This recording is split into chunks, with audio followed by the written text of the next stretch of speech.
Bismillahirrahmanirrahim. Assalamualaikum warahmatullahi wabarakatuh. Warahmatullahi wabarakatuh.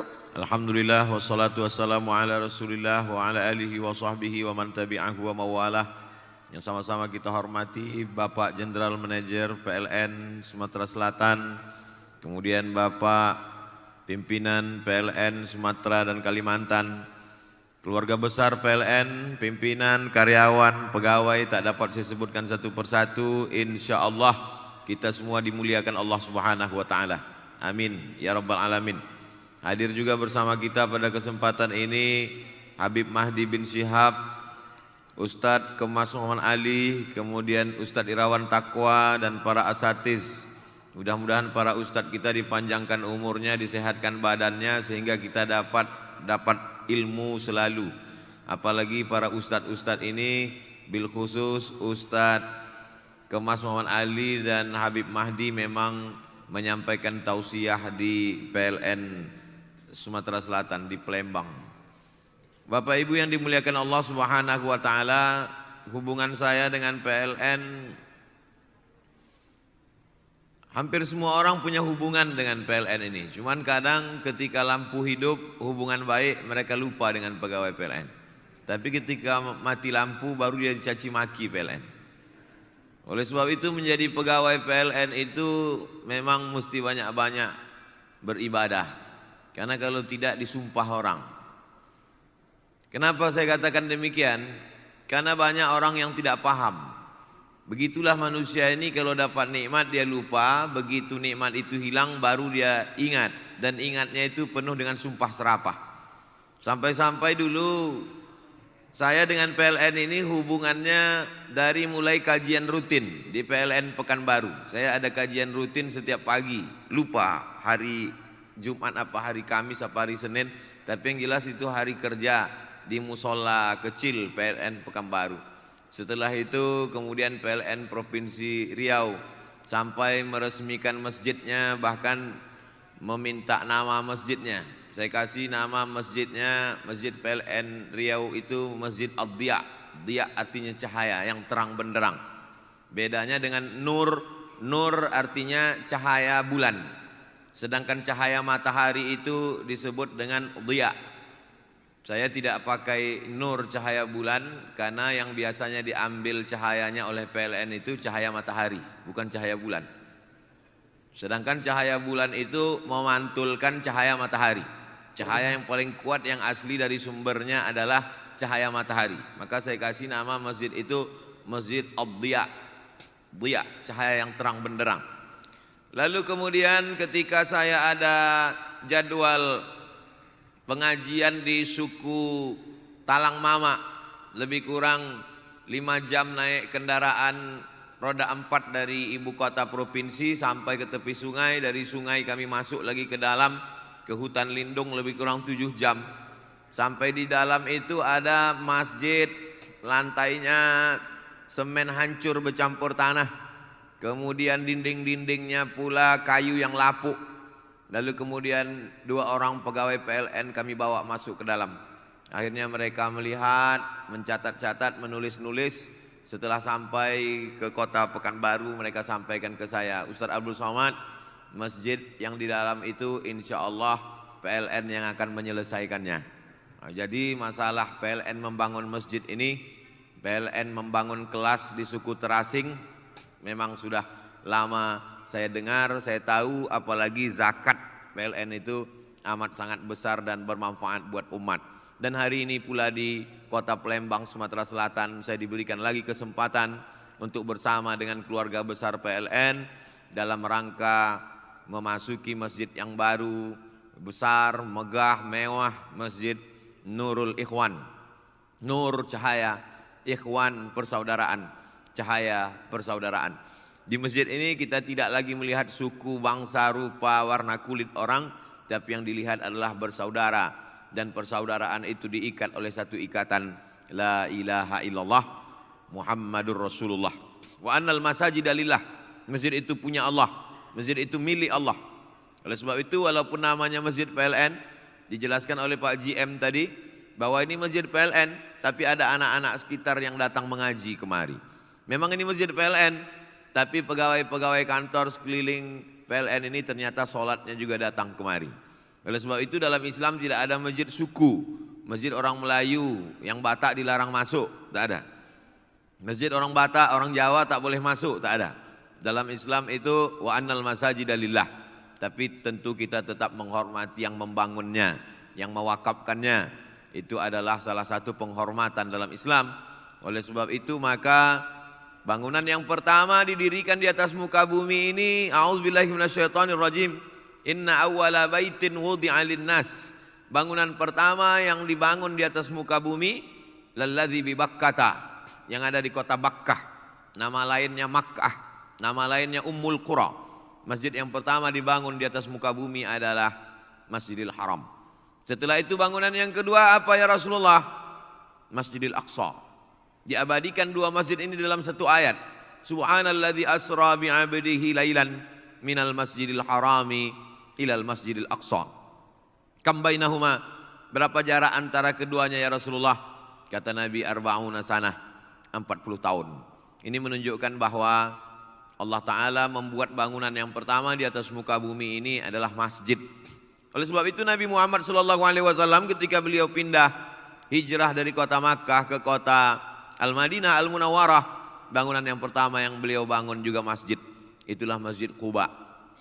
Dibangun pada hari Senin. Begitu beliau sampai, hari Senin sampai di Quba menginap 4 malam. Malam Selasa, malam Rabu, malam Kamis, malam Jumat. 4 malam itu berdirilah satu masjid yang disebut dengan Masjid Quba. Selama 6 tahun di Madinah ini tidak bisa pergi ke kota Makkah. Dihadang oleh kafir musyrik. Maka ada hiburan dari Nabi SAW. Siapa yang sholat di Masjid Quba berarti dia sudah sama dengan melaksanakan umrah. Siapa yang sholat di Masjid Quba 2 rakaat sama seperti melaksanakan umrah. Maka beramai-ramailah sahabat yang rindu untuk tawaf di Ka'bah, rindu untuk melaksanakan umrah ke tanah suci, datang ke Masjid Quba. Baru kemudian tahun ke-6 sahabat bersama Nabi SAW sampai ke kota Makkah. Itu pun dihadang, tidak boleh masuk. Akhirnya dibuatlah perjanjian 22 km dari kota Makkah. Tempat perjanjian itu disebut dengan perjanjian Hudaybiyah. Tahun ke-7 baru bisa masuk.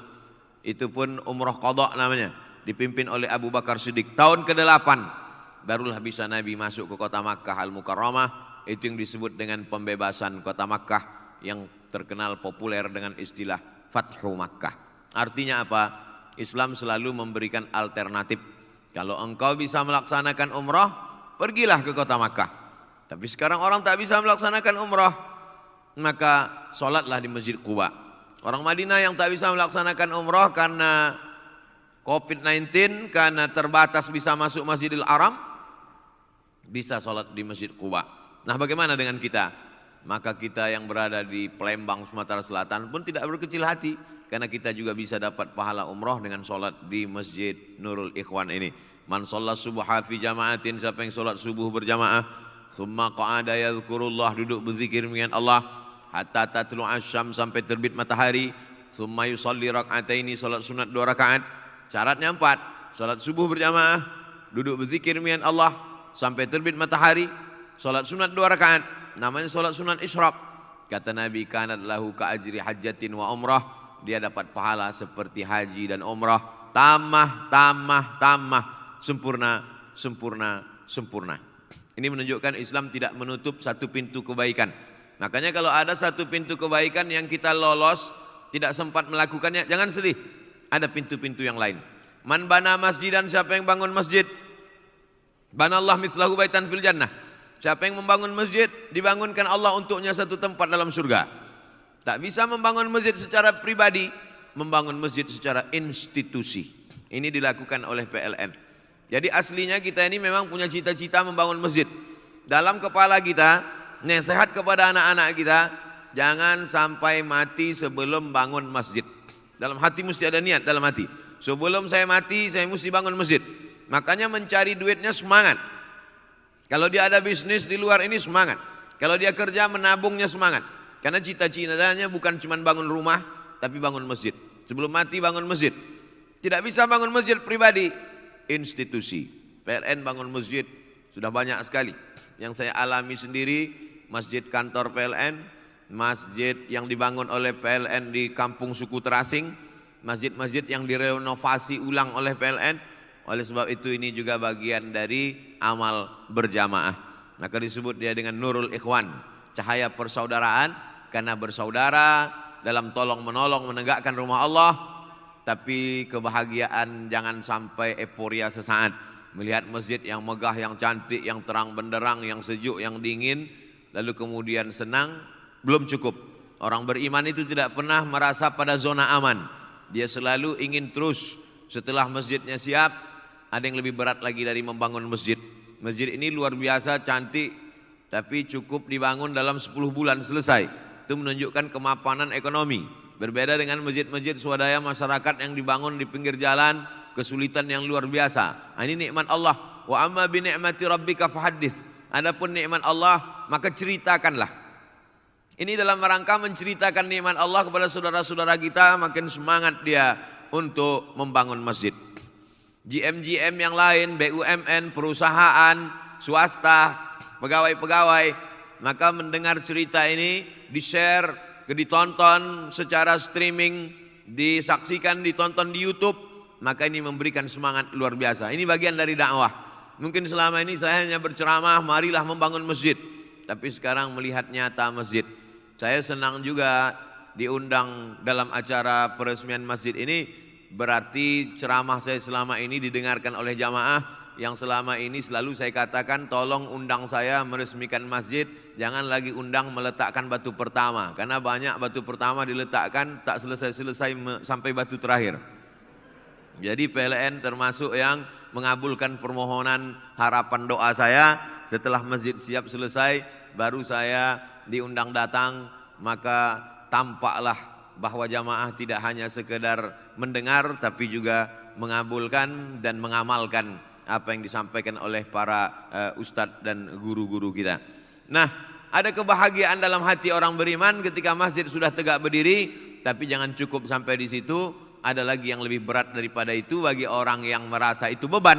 Tapi bagi orang yang merasa itu adalah sebagai ungkapan syukur, dia tetap memakmurkan masjid dengan sholat berjamaah. Apalagi kita punya pimpinan yang peduli kepada masjid, tentulah tidak terhalang untuk beribadah. Bagi bapak ibu yang bekerja di suatu institusi, instansi, kantor, yang pimpinannya peduli kepada ibadah, itu merasa tidak biasa-biasa saja, bukan nikmat. Tapi bagi orang yang bekerja, tidak terhitung berapa SMS, WhatsApp yang masuk ke dalam handphone saya, atau melalui jamaah, atau melalui tim yang bertanya, pertanyaannya tak masuk akal, tidak logis. Di antara yang saya ingat, Ustadz, apa hukumnya sholat di dalam WC? Saya sangka dia mau ngetes saya, karena WC itu kan tempat najis. Sedangkan masuk tempat WC aja pakai kaki kiri. Doanya saja Allahumma inni a'udzubika minal khubusi wal khaba'is. Doa masuk WC, Allahumma inni a'udzubika minal khubusi wal khaba'is. Bukan doa masuk kantor DPR. Ada kemarin yang menyebarkan WA, itu saya bilang itu mesti diluruskan. Itu doa masuk WC. Aku mohon perlindungan Allah dari jin, dari setan jantan, setan betina. Ada orang yang minta pertanyaan ke saya, tolong tanyakan ke Ustadz Somad, apa hukumnya sholat dalam WC? Saya katakan, ini mau ngetes apa serius? Tapi kalau mau serius saya jawab, bahwa sholat di dalam WC tidak sah, karena di situ ada najis. Walaupun sekarang WC itu ada satu lubang najisnya, ada lantainya yang bersih, tapi tentu ada kecipratannya. Maka dalam Islam diajarkan da'ma yaribuka ila ma la yaribuka. Tinggalkan sesuatu yang meragukanmu kepada sesuatu yang tidak meragukanmu. Lalu kemudian apa sebabnya dia sholat dalam WC? Lalu dibalaslah panjang. Dia sholat dalam WC ini Pak Ustadz, karena di tempat kerjanya tidak disediakan waktu untuk sholat. Jadi masuk jam 8 pagi, keluar jam 5 sore, sholat zuhur dengan sholat asar tidak boleh sama sekali. Supervisor saya tidak membolehkan saya sholat. Akhirnya saya masuk ke dalam WC, saya bawa kain, saya keringkan pakai tisu, saya arahkan ke kiblat, sholat saya di dalam itu. Maka berlakulah hukum ad-darurat tubihul mahzurat. Selama tidak ada najis, bisa dipisahkan, ini lubang WC-nya, ini tempat kosong, sholatlah di situ, bersempit-sempitlah di situ, karena daripada tidak sholat sama sekali. Ad-daruratu tubihul mahzurat. Dalam keadaan emergensi, dalam keadaan darurat, membolehkan sesuatu yang sebelumnya terlarang. Jadi membaca itu betapa kita mensyukuri nikmat Allah, bisa bekerja mencari nafkah, tapi juga tidak terhalang beribadah. Tidak terhitung berapa security yang mau WA saya bertanya apa hukumnya kami tak sholat Jumat berkali-kali Pak Ustadz. Sedihnya kami. Jadi ternyata di balik seragam yang gagah perkasa itu ada hati yang remuk redam karena tak dapat beribadah. Ada lagi beberapa pertanyaan ibu-ibu yang bekerja di luar negeri. Apa hukumnya kami sholat habis mencuci daging babi? Karena rupanya dia bekerja di rumah itu, dia mencuci daging babi, habis itu dia mau sholat. Apa hukumnya? Saya katakan tak ada kerja lain, tak ada. Inilah satu-satunya kerja. Ini kerja bukan untuk cari kaya, hanya untuk cari makan. Lalu saya katakan sebelum berangkat kerja, ambil air tanah, masukkan ke dalam botol, masukkan ke dalam tas, bawalah ke tempat kerjamu. Nanti setelah kau mencuci daging babi itu, lalu siramkanlah ke tangan air tanah itu, 1 kali siram, lalu kemudian siram pakai air suci, air mutlak 6 kali, karena disyaratkan dalam Islam mencuci 7 kali, salah satunya dengan air tanah. Setelah itu berwuduklah engkau, setelah berwuduk barulah sholat. Begitulah anak bangsa ini di negeri yang begitu hebat hasil alamnya, ternyata masih ada sekelompok saudara kita yang amat sangat sulit mencari makan. Bukan cari kaya, bukan cari uang untuk beli mobil, bukan cari uang untuk bangun rumah, hanya untuk menutupi kebutuhan pokok yang bernama makan. Jadi kalau kita bandingkan dengan itu, datanglah syukur kita kepada Allah. Kerja kita tidak terhalang, ibadah kita pun bisa tidak terhalang. Dengan itu datanglah rasa sayang kita kepada waktu yang sia-sia, tak berguna, tak bermanfaat. Sampai waktu, kata Nabi SAW, yang paling baik itu adalah intizarus shalah ba'da shalah, menunggu salat. Kita yang menunggu salat itu. Nampak ada waktu jam menunjukkan pukul sekian, 15 menit sebelum azan kita sudah siap-siap.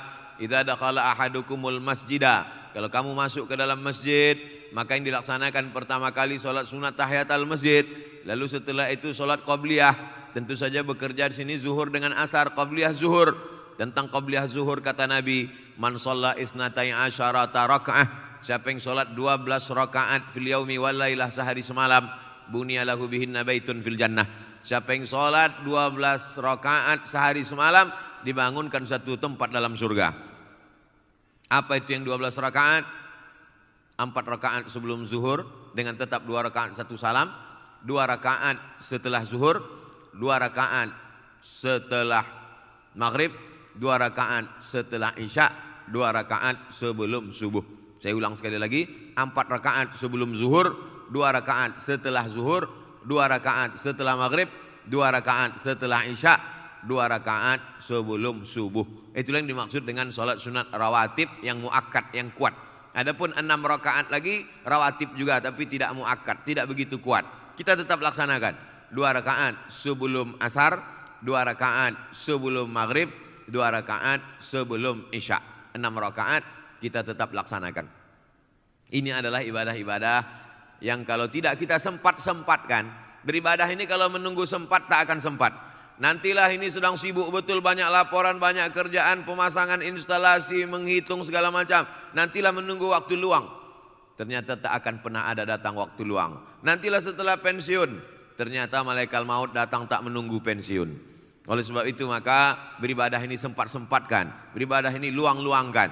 Adapun prestasi zakat PLN yang luar biasa, saya sudah melihat dengan mata kepala saya, beberapa kelas dibangun dan saya ikut meresmikannya di suku Akit namanya, dibangun oleh PLN kelas dari ibu kota provinsi pergi lagi ke pulau, dari pulau itu naik pompong lagi sampai ke pulau kecil lagi, dibangunkan di situ. Saya tanya, ini dari mana? Ini bantuan dari zakat PLN. Bahwa ada sebagian orang yang meragukan zakat ini, maka sesungguhnya pada zaman dulu ada 3 zakat. Yang pertama zakat perdagangan, karena orang Makkah itu berdagang. Yang kedua zakat pertanian, karena orang Madinah itu bertani. Yang ketiga zakat peternakan, karena orang Badui itu beternak. Inilah 3 zakat pokok waktu itu. Berdagang, bertani, beternak. Tapi zaman sekarang ada orang yang tidak berdagang, tidak bertani, tidak beternak. Tidak berdagang, tidak bertani, tidak beternak, tapi penghasilannya lebih besar daripada pedagang, lebih besar daripada petani, lebih besar daripada peternak. Pengacara misalnya, dia duduk di sidang, dalam satu perkara dia dapat 100 juta, 1 miliar. Tukang gambar, arsitek yang menggambar kondominium, bangunan, 1 kali gambar dia bisa mendapat uang ratusan juta. Dokter spesialis misalnya, belum lagi dia berikan obat, belum lagi dia periksa, baru dipegang-pegangnya aja udah 7 juta, 5 juta. Jadi begitu banyak uang yang beredar. Maka wa anfiqu min thayyibati ma kasabtum, keluarkanlah zakat dari hasil usahamu. Dalil umumnya adalah diungkapkan oleh Syekh Yusuf Al-Qardawi dalam fikih zakat, keluarkanlah hasil usahamu. Maka di situ ayatnya umum, segala hasil usaha. Apakah pada zaman dulu sudah ada zakat profesi ini? Ya, zakat profesi sudah diwajibkan oleh para salafus salih. Di antaranya adalah pada masa Umar bin Abdul Aziz. Umar bin Abdul Aziz itu mengutip zakat dari pegawai-pegawai kerajaan. Bahkan tidak hanya dari zakatnya, termasuk juga dari hadiah-hadiah bonus dikeluarkan zakat. Oleh sebab itu zakat ini bukan orang-orang zaman sekarang saja. Ini bukan ijtihad kontemporer, tapi zakat sudah ada, zakat pendapatan ini sudah ada pada zaman salaf. Muawiyah bin Abi Sufyan begitu juga sudah mengutip zakat dari pegawai-pegawai kerajaannya. Oleh sebab itu maka kalau pegawai hari ini dikutip zakatnya, zakat profesi 2,5%, maka sesungguhnya itu mengikut tradisi salaf. Karena Muawiyah itu salaf dan Umar bin Abdul Aziz itu juga salaf. Salaf artinya orang yang hidup 3 abad pertama. Khairul qurun qarni, sebaik-baik abad-abadku. Tsummal ladzina yalunahum, 1 abad sesudah itu. Tsummal ladzina yalunahum, 1 abad sesudah itu. 3 abad pertama ini disebut dengan salaf. Maka di kalangan salaf pun zakat profesi ini sudah ada. Untuk lengkapnya bisa dilihat disertasi berjudul Fikih Zakat yang sudah diterjemahkan ke bahasa Indonesia, tebal hampir 2 kali Al-Quran tebalnya. Fikih zakat di antaranya adalah bercerita tentang zakat profesi ini. Adapun masalah haulnya mesti disimpan dalam setahun, ada 2 pendapat tentang ini. Pendapat pertama mengatakan tidak ada haul, karena hadis tentang haul itu ada periwayatnya yang dhaif kata Imam Ahmad. Maka kalau periwayatnya dhaif, hadis itu dhaif. Kalau hadis dhaif tak bisa jadi dalil hukum. Yang kedua, saya tetap berpegang ada haul. Tapi andai berpegang ada haul mesti disimpan setahun, maka tetap boleh ta'jiluz zakati qabla awaniha. Boleh menyegerakan zakat sebelum waktunya datang. Jadi kalau kita wajib zakatnya itu setelah pegang setahun, maka sebelum sampai setahun boleh kita keluarkan zakatnya duluan. Nanti setelah setahun kita tidak perlu lagi keluarkan zakatnya untuk tahun itu, karena sudah kita keluarkan duluan. Oleh sebab itu maka Bapak Ibu pegawai karyawan PLN yang mengeluarkan zakatnya, sudah dikeluarkannya dalam setahun ini, maka untuk yang tahun itu dia tidak wajib lagi keluarkan zakat setahun karena sudah dikeluarkan duluan. Akan tetapi kalau dia disimpan di bank, lalu kemudian disimpannya itu selama setahun, misalnya untuk saat ini sesuai nisabnya, kalau di bawah 20 keping uang dinar tidak ada zakatnya. Jadi Islam itu agama yang cukup adil, ada ambang batas. Bukan setiap dapat uang lalu ada zakatnya. Maka ditetapkanlah berapa baru wajib zakat, 20 keping uang dinar. Zaman Nabi tidak dipakai uang kertas, uang perak namanya dirham, uang emas namanya dinar. 1 dinar itu beratnya 4,25 gram. Dari mana datang 4,25 gram ini? Zaman Nabi kan tak ada gram. Maka sesungguhnya dinar itu disimpan di museum-museum. Hebatnya agama Islam, mud untuk mengukur takaran zakat fitrah masih ada sampai sekarang. Di Museum Kairo, di Museum Makkah ada. Uang dinar yang 1 logam emas itu 4,25 gram sampai hari ini masih disimpan oleh para ulama dan beratnya itu 4,25 gram. Kalau punya 20 keping uang dinar baru wajib keluar 2,5%. Jadi itulah angka yang ditetapkan oleh ulama fikih ahli zakat. 1 keping 4,25 gram kali 20 keping 4,25 gram kali 20 keping sama dengan 85 gram. 85 gram angka mati, tidak bisa ditawar-tawar. Siapa saja yang memiliki penghasilan setahun 85 gram emas, maka dia, kenapa pakai emas? Karena tidak ada mata uang yang paling stabil di dunia ini kecuali emas. Dolar, kita tahu bagaimana dolar naik turun. Begitu juga dengan mata uang yang lain. Oleh sebab itu mata uang paling stabil emas, maka patokan yang dipakai 85 gram emas. Jadi harga emas boleh naik turun, tapi 85 gram ini harga mati. Jadi kalau hari ini 1 gram emas 1 juta, 85 gram emas berarti 85 juta. Siapa saja yang menyimpan uang 85 juta dalam 1 tahun, maka dia dikenakan zakat 2,5%. Cara menghitung 2,5%, kalau 1 jutanya itu 25.000, maka 10 juta 250.000, maka kalau ada 100 juta berarti 2,5 juta. Kalau ada 1 miliar berarti 25 juta. Mudah-mudahan semua pegawai PLN punya tabungan 1 miliar. Baru keluar suaranya. Oleh sebab itu, maka zakat yang sudah dikeluarkan dari mulai bulan, kita hitung Zulqa'dah. Ini adalah hari terakhir Kamis bulan Safar. Setelah ini kita pun akan masuk insya Allah hari Ahad, itu hari pertama bulan Maulid. Bulan Maulid, bulan Rabiul Awal. Jadi kalau mengingat-ingatnya itu memang mesti kita ingat bulan Hijriah, momen Maulid. Oke, jadi kalau pada bulan Maulid dia membayar zakat, maka setahun ke depan Maulid 1443 tidak perlu lagi dizakatinya yang penghasilan selama setahun ini, karena sudah dikeluarkan duluan. Tapi ketika dia simpan uang itu di bank sampai nisabnya 85 gram, hitung kapan sampainya. Sampai nisabnya 85 gram pada bulan Muharram.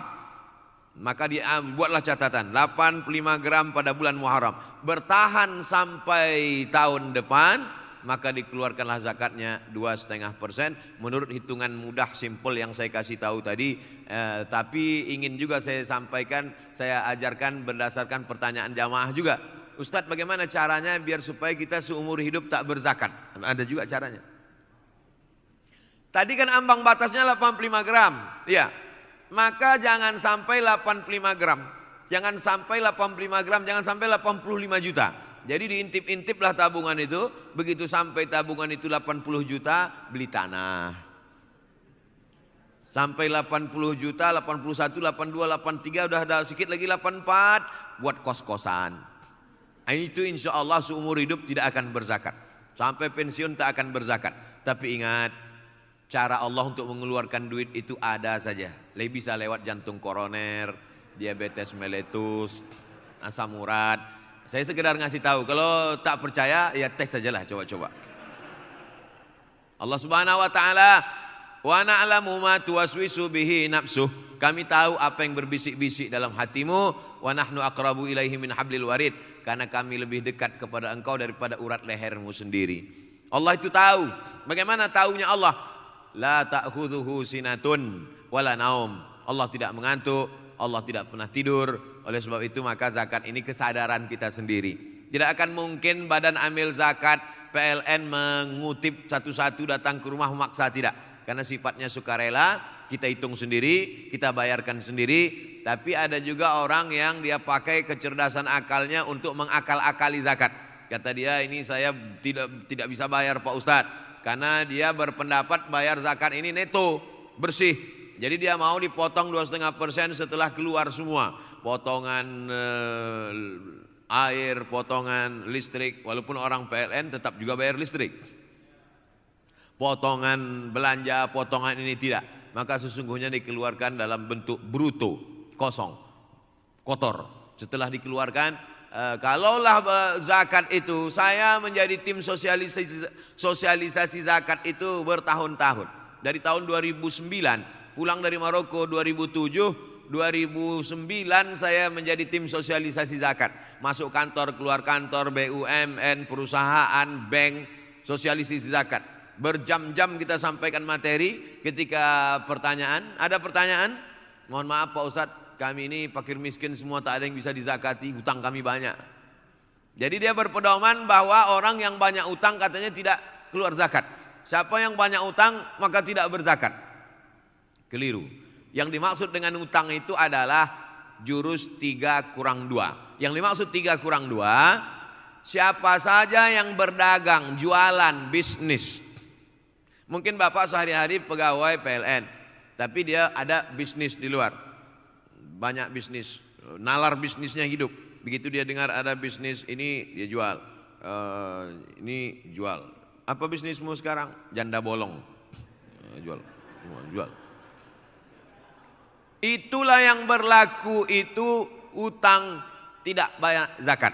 Utang membuat orang tidak bayar zakat itu bukan pada zakat pendapatan, tapi pada zakat perniagaan, perdagangan. Jurusnya 3+2. Modal yang diputar, tambah untung, tambah piutang, kurang hutang, kurang rugi. Saya ulang sekali lagi, 3+2. Modal yang diputar, tambah untung, tambah piutang, kurang hutang, kurang rugi. Jadi kalau ada orang jualan rumah makan, dihitunglah semua, ikan, beras, semua sewa, ruko, segala macam. Modal yang diputar selama setahun, ditambah piutang, ditambah untung. Setelah dihitung 3 ini baru dikurang utang, dikurang rugi. Setelah dikurang utang, kurang rugi, ternyata di bawah 85 gram. Itu tidak wajib bayar zakat. Tapi hutang yang dimaksud adalah hutang yang terkait dengan bisnis rumah makannya tadi. Bukan hutang rumah, hutang mobil, hutang motor, bukan. Karena kalau dihitung semua hutang, tidak ada orang di Indonesia ini yang bebas hutang. Karena memang hutang ini udah jadi tren sekarang. Semua orang berhutang, semua diutang. Rice cooker pun hutang, kompor pun hutang. Satu-satunya yang lunas di rumah itu bininya aja. Itulah yang lunas. Karena diwajibkan Pak Kua. Lain daripada itu hutang. Oleh sebab itu yang dihitung hutang itu adalah hutang yang terkait dengan bisnis perniagaannya itu saja. Adapun tentang masalah zakat pendapatan, maka hutang piutang tidak berpengaruh. Maka keluarkanlah. Ini kan peresmian masjid Pak Ustadz. Kenapa Ustadz cerita zakat? Karena setiap cerita sholat pasti Allah bercerita zakat. Wa aqimus shalah wa atuz zakah. Alladzina yuqimuna shalah wa yu'tuna zakah. Alif lam mim. Dzalikal kitabu la raiba fihi hudal lil muttaqin. Alladzina yu'minuna bil ghaibi wa yuqimuna shalah wa mimma razaqnahum yunfiqun. Mereka menunaikan salat dan mengeluarkan zakat dari harta yang sudah kami berikan kepada Allah, kepada manusia itu, kata Allah Subhanahu wa taala. Orang yang tidak berzakat, salatnya tak diterima Allah. Karena salat itu isinya doa. Rabbi firli warhamni wajburni warfa'ni warzuqni wahdini wa'afini wa'afu anni. Allahumma firli ma qaddamtu wa ma akhartu wa ma asrartu wa ma alantu wa ma asraftu wa ma anta alamu bihi minni antal muqaddimu wa antal muakhiru. La ilaha illa anta subhanaka inni kuntu minaz zalimin. Allahumma hdini fiman hadait wa afini fiman afait wa tawallani fiman tawallait. Doa di salat itu tidak diterima Allah gara-gara tidak membayar zakat. Ada kata Nabi sallallahu alaihi wasallam, rajulun, seseorang, as'as, rambutnya kusut, aghbar, rambutnya berdebu, yamuddu yadahi ila sama, tangannya ditengadahkannya, diangkatnya ke langit. Lalu dia berkata kepada Allah, ya Rab, ya Rab. Tapi doanya tak dikabulkan Allah. Kenapa doanya tak dikabulkan Allah? 4 sebab. Mat'amuhu haram, makanannya haram. Masrabuhu haram, minumannya haram. Malbasuhu haram, pakaiannya haram. Wa ghudhiya bil haram, disuapkannya makanan haram dan dia menerima makanan haram. Makanan haram. Ini makanan ini halal semua. Kenapa disebut haram? Makanannya halal tapi dibeli dari uang haram. Oleh sebab itu di PLN saya tidak ragu sedikit pun untuk memakan makanannya karena saya tahu mereka semuanya berzakat. Kalau di kantor-kantor lain agak ragu juga sedikit. Tapi di kantor PLN kita tahu sudah lama berkenalan, sudah melihat hasilnya lah nyata bahwa zakat itu dibangunkan ke masjid, dibangunkan ke sekolah. Oleh sebab itu yang selama ini pegawai PLN tidak hanya di Palembang, saya bicara ini dalam nasional karena ini acaranya di streamingkan ke seluruh pegawai PLN dimanapun berada, bil khusus Palembang, bil khusus Sumatera Selatan, secara umum Sumatera dan Kalimantan, secara umum seluruh Indonesia. Maka yang masih ragu-ragu lagi tentang zakatnya, bayarlah zakat. Sehingga nanti di akhirat kalau ditanya Allah Subhanahu wa taala, "Hai pegawai PLN, kenapa kau tak bayar zakat?" Karena Ustaz Abdul Somad waktu meresmikan masjid dia cerita masjid aja, tak ada cerita zakat. Sudah kuceritakan ya Allah, sudah kusampaikan ya Allah. Kalau tak juga mereka mau dan masih mencari-cari alasan. Karena sesungguhnya kita mengaji ini adalah sebagai panduan untuk beramal. Kita mengaji ini adalah untuk mencari kebenaran, bukan untuk mencari pembenaran. Sekarang banyak orang memilih-milih mazhab hanya untuk membenarkan apa yang ada dalam dirinya. Ustaz Somad, apa hukumnya kalau akikah anak seekor kambing anak laki-laki? Kalau menurut mazhab Syafi'i, anak laki-laki 2 ekor kambing. Tapi kalau menurut mazhab Hanafi, anak laki-laki 1 ekor kambing. Ah, kalau gitu saya Hanafi aja lah Pak Ustaz. Kamu nih mau mengaji atau mau mencari mudah-mudahnya saja? Oleh sebab itu maka kita mengaji ini adalah kalau diimbang-imbangkanlah antara nikmat Allah Subhanahu wa taala, tak dapat kita hitung, tak dapat kita bayar. Berapa tetesan darah yang dicuci oleh buah pinggang? Berapa denyut jantung?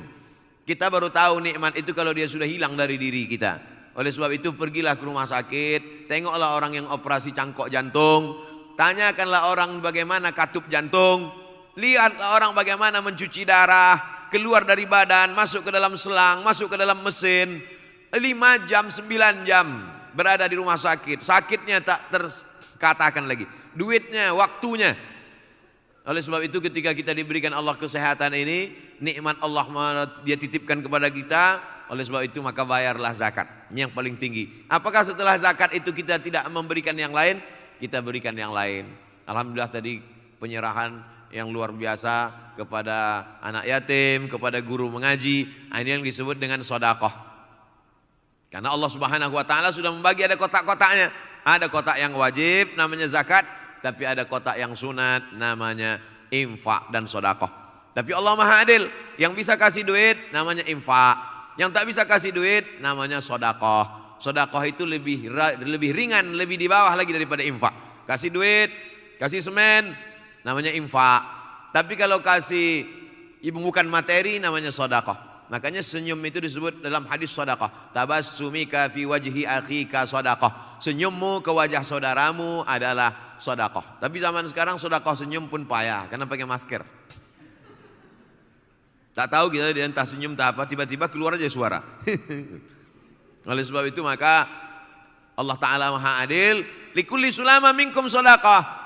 Di setiap tulang-tulang sendi ini ada sedekah. Jadi tukang-tukang kita yang membangun masjid ini, nampaknya duit dia tidak keluar, tapi tetes 10 keringat dia, walaupun dia dapat upah, dapat gaji dari PLN, maka sesungguhnya kalau dia ikhlaskan kepada Allah Subhanahu wa taala, kalau dia beramal, itulah pentingnya niat. Jadi apa yang membedakan orang beramal dengan tak beramal? Adanya niat. Innamal a'malu binniyat wa innamal likulli imri'in ma nawa. Orang itu akan dinilai sesuai dengan niatnya. Dia tukang berangkat dari rumah, pergi kemari untuk kerja, memasang lantai, memasang kubah, memasang lampu, maka sesungguhnya kalau niatnya hanya untuk kerja cari duit, duit itulah yang dia dapat. Tapi kalau dia niatkan untuk bersedekah, sedekah bukan dengan materi tapi dengan keringatnya, dengan tetes peluhnya, dengan kerjanya, dengan tenaganya, maka dia dapat dua-duanya, mengalir juga pahalanya untuk dia. Oleh sebab itu maka amal yang besar ini, maka setiap GM, setiap pimpinan, setiap pegawai, setiap karyawan, setiap direktur mesti berpikir dalam kepalanya, kalau saya tugas di sini 3 tahun, 5 tahun, apakah saya buat masjid baru? Apakah saya membuat panti baru? Apakah saya membantu anak yatim fakir miskin? Atau merenovasi masjid yang lama menjadi baru, atau menaikkan masjid yang di bawah yang sebelumnya kalau hujan sedikit saja banjir naik ke atas. Alhamdulillah masjid ini naik ke atas, yang di bawah kendaraan. Alhamdulillah. Oleh sebab itu maka nikmat besar ini mesti di-share, mesti disampaikan ke orang lain. Kalau tidak maka dalam Islam kita hanya sekedar untuk diri kita saja. Orang yang paling rugi adalah orang yang pernah hidup, pernah berjalan di atas muka bumi, pernah bernapas, pernah dikasih Allah SWT nikmat kerja halal, pernah diberikan Allah SWT sebagian harta, pernah dijadikan Allah Ta'ala punya jabatan, tapi tak pernah dipakai untuk menolong agama Allah SWT. Itulah manusia, makhluk yang paling rugi. Allah Ta'ala mengatakan mereka yang tak menggunakan telinga, tak memakai mata, tak memakai hati, tak memakai pikiran ini, ulaika kal an'am. Mereka ini macam binatang kata Allah SWT. Karena kalau pekerjaan ini kalau kita peturutkan tak ada selesainya. Pagi selesai datang petang, petang tak selesai datang malam, malam tak selesai datang besok pagi. Habis itu segera mati, lupa. Hidup ini macam mimpi saja. Hidup ini macam mimpi. Yang baru sadar nanti bahwa dia sudah terjaga ketika sudah mati. Ketika manusia ini mati, keluar roh dari jasad, barulah dia sadar rupanya dia selama ini hanya mimpi panjang. Apa mimpinya? Mimpi jadi pegawai PLN. Berapa banyak orang yang termimpi-mimpi sangat ingin jadi pegawai PLN. Di antaranya protokol kita tadi. Sangat ingin jadi pegawai PLN. Berapa orang yang ikut tes tak lulus jadi pegawai PLN. Tapi orang tidak bersyukur kalau dia tidak mengetahui niat baik orang. Dia tak bersyukur kalau dia tidak pernah gagal. Oleh sebab itu kenikmatan besar ini mesti disyukuri. Cara mensyukurinya bagaimana? Kata Nabi SAW, man lam yaskurin nas lam yaskurillah. Orang yang tidak berterima kasih kepada manusia, maka dia tak bersyukur kepada Allah. Banyak-banyak berterima kasih kepada manusia.